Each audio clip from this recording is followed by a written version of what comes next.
नमस्कार प्यारे विद्यार्थियों, आज की क्लास में आप सभी का स्वागत है। प्यारे विद्यार्थियों, आज की क्लास में हम क्वेश्चन नंबर जो 11 है अपने अंश पूंजी के लेखांकन वाले अध्याय का वो करेंगे। देखिए प्यारे विद्यार्थियों, अंशों के निर्गमन से संबंधित हम प्रश्नों को कर रहे हैं। उसी के क्रम में आज 11वां प्रश्न करेंगे। प्रश्न है वो आपके सामने स्क्रीन पर लिखा गया है कि नमन लिमिटेड ने 100 रुपये प्रत्येक के कितने अंश जारी किए? 20,000 अंशों का निर्गमन किया, जिस पर 25 रुपये आवेदन पर, 30 रुपये बंटन पर, 25 रुपये प्रथम मांग पर, शेष अंतिम मांग पर दिया। अब अंतिम मांग पर शेष कितने हो गए तो इनको जोड़ देते हैं। देखो 25, 30, 55, 55 और 25, 80। इसका मतलब जो सेकंड कॉल है, फाइनल कॉल है, वो कितने रुपए की होगी? 20 रुपये की होगी। ठीक है, क्योंकि अंश है वो कितने रुपए का है? 100 रुपये का। इसमें से 25 रुपये एप्लीकेशन के, 30 रुपये अलॉटमेंट के और 25 रुपये फर्स्ट कॉल के। तो फाइनल कॉल कितने रुपए की होगी?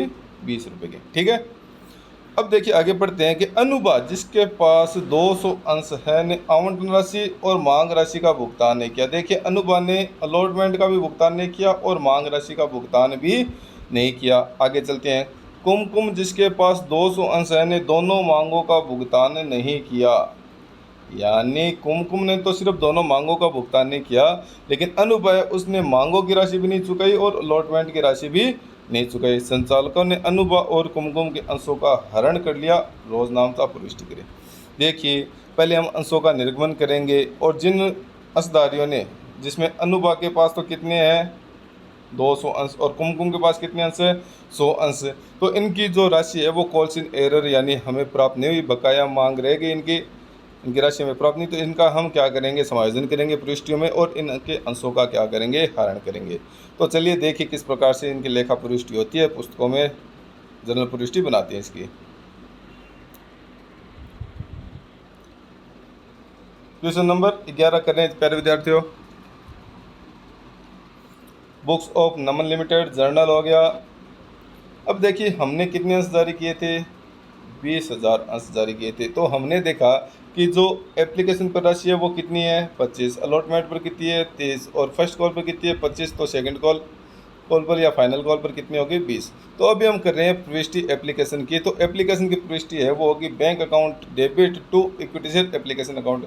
और 20,000 अंशों की राशि है वो 25 रुपये से कितनी होती है? 5 लाख रुपये। तो कितनी राशि प्राप्त करेंगे? 5 लाख रुपये प्राप्त करेंगे। किसके? एप्लीकेशन के। Application money received of 20,000 share of rupees 25 each, यानी 25 रुपये की एप्लीकेशन की राशि हमने 20,000 अंशों की प्राप्त की। कितनी?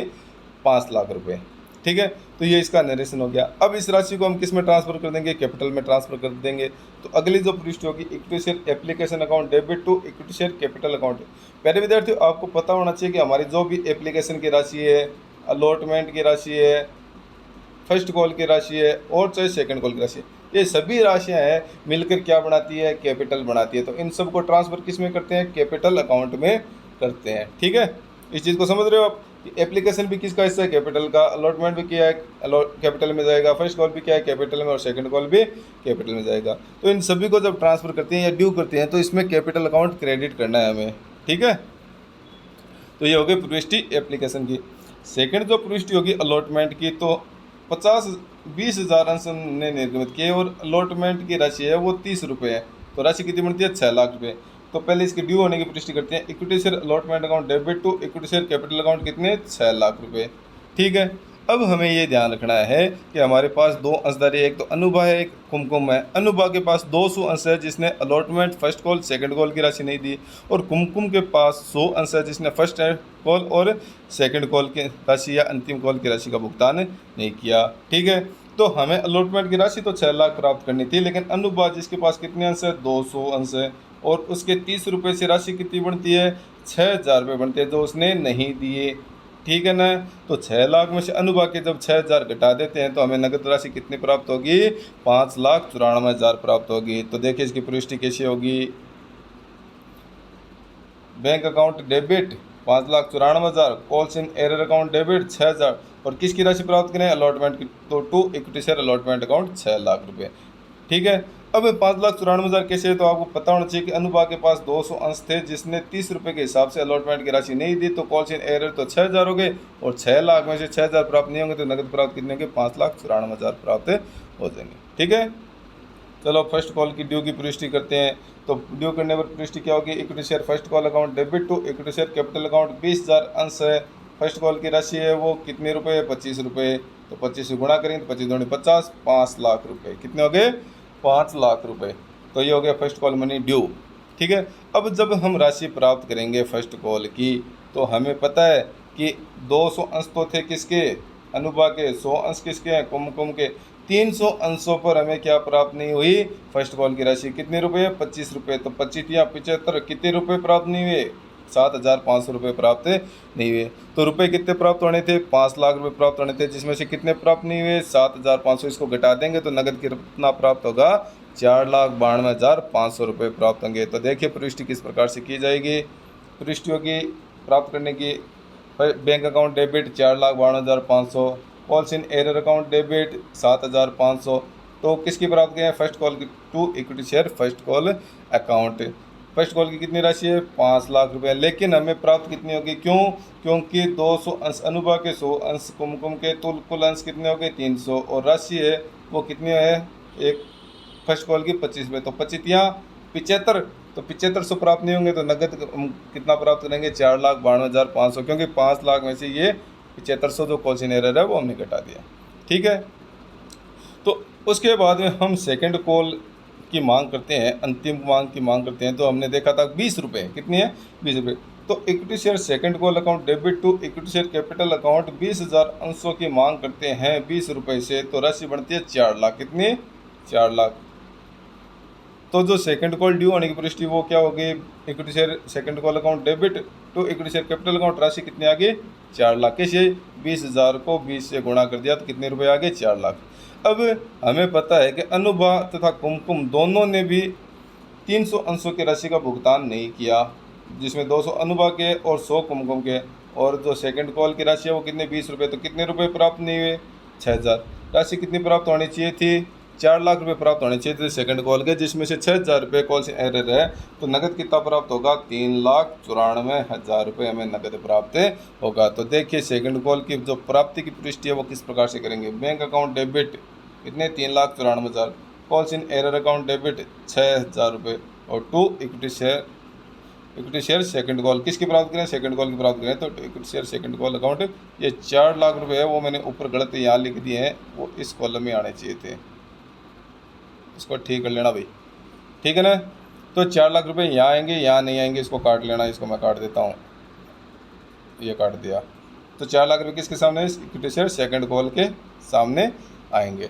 अब इन अंशों का हमें क्या करना है, हरण करना है। तो इन अंशों को जब हम हरण करेंगे तो कुल कितने अंश हो गए, 300 अंश हो गए, जिसमें 200 अनुपा के और 100 किसके हैं, कुमकुम के, और अंश की जो राशि है वो प्रति अंश कितने रुपए हैं, 100 रुपये। तो जब हम अंश जारी करते हैं तो equity share capital account credit करेंगे, लेकिन जब अंशों का हरण करते हैं तो इक्विटी शेयर कैपिटल अकाउंट क्या हो जाएगा, उल्टा हो जाएगा, डेबिट हो जाएगा। तो सबसे पहले देखिए हमने एंट्री की, equity share capital account debit कितने, 30,000 रुपये, कैसे, 300 अंशों की राशि 100 रुपये के हिसाब से कितने बन गए, 300। अब देखिए कि हमारे पास कॉल्स इन एरर के रूप में जो भी राशि प्राप्त नहीं हुई है उसको हम टू कॉल्स इन एरर के नाम से लिखेंगे। तो हमने देखा कि हमारे पास 6,000 रुपये तो अलॉटमेंट के प्राप्त नहीं हुए, 7,500 रुपये फर्स्ट कॉल के प्राप्त नहीं हुए, और 6,000 रुपये सेकेंड कॉल के प्राप्त नहीं हुए। तो इन सब को जब हम जोड़ते हैं तो राशि आती है 19,500 रुपये, कितने, 19,500 रुपये। तो कॉल्स इन एरर में कितने आ गए, 19,500। तो हमारे जो इन 300 अंशों पर प्राप्त राशि है वो कितनी होगी, वो होगी 10,500, और वो किस कॉल खाते में जाएगी, to share forfeiture account में जाएगी। तो ये हमने 30,000 अंशों का जब हरण किया, तो अंशों का हरण करने पर देखिए इक्विटी शेयर कैपिटल तो हमने कितना किया, डेबिट 30,000, क्यों, क्योंकि 300 अंश है वो 100 रुपये के हिसाब से कितनी राशि बन गई, 30,000। और टू कॉल्स इन एरर जो भी राशि हमें प्राप्त नहीं है, तो ऊपर जनरल पुष्टि में हम देख लेते हैं कि हमारे सामने आ जाएगी राशियाँ। ये देखिए 6,000 तो ये हो गया, 7,500 ये हो गया, और 6,000 ये हो गया। तो इन सबको जब जोड़ते हैं तो कॉल्स इन एरर की यानी अलॉटमेंट की, फर्स्ट कॉल की और सेकंड कॉल की जो एरर की राशि हम जोड़ते हैं तो हमारी जो बकाया राशि है वो कितनी बनती है 19,500। और इन 300 अंशों पर जो राशि हमें प्राप्त हो चुकी है वो किस खाते में जाएगी, टू शेयर फॉरफिचर में जाएगी, और वो कितनी है 10,500 रुपये है। और इस प्रकार से इन अंशों का क्या हो गया, हरण हो गया। देखिए नीचे वर्किंग नोट में जो बकाया राशि है उसका भी मैंने वर्किंग नोट बनाया है समझने के लिए कि बंटन यानी अलॉटमेंट पर जो बकाया राशि है वो किस प्रकार से आएगी कि 200 अंश अनुपात के 30 रुपये से कितने बकाया रह गए, उसके 6,000 रुपये रह गए। प्रथम मांग पर बकाया राशि तो 200 अंश अनुपात के 100 कुमकुम के 300 अंश से 25 रुपये से कितने बकाया रह गए, 7500 रुपये, 7,500 रुपये। और अंतिम मांग पर अनुभाग और कुमकुम के 300 अंशों की 20 रुपये से कितनी बकाया राशि रहती है, 6,000 रहती है। और इन तीनों की जोड़ कितनी होती है, 19,500 रुपये होती है, जो हमने हरण के समय राशि दिखाई है। तो पहले विद्यार्थियों इस प्रकार से हम इस प्रश्न को हल करेंगे और अपनी पुस्तकों में प्रविष्टियाँ करेंगे। तो पहले विद्यार्थियों आज की क्लास में इतना ही, बाकी हम नेक्स्ट क्लास में पढ़ेंगे। Thank you.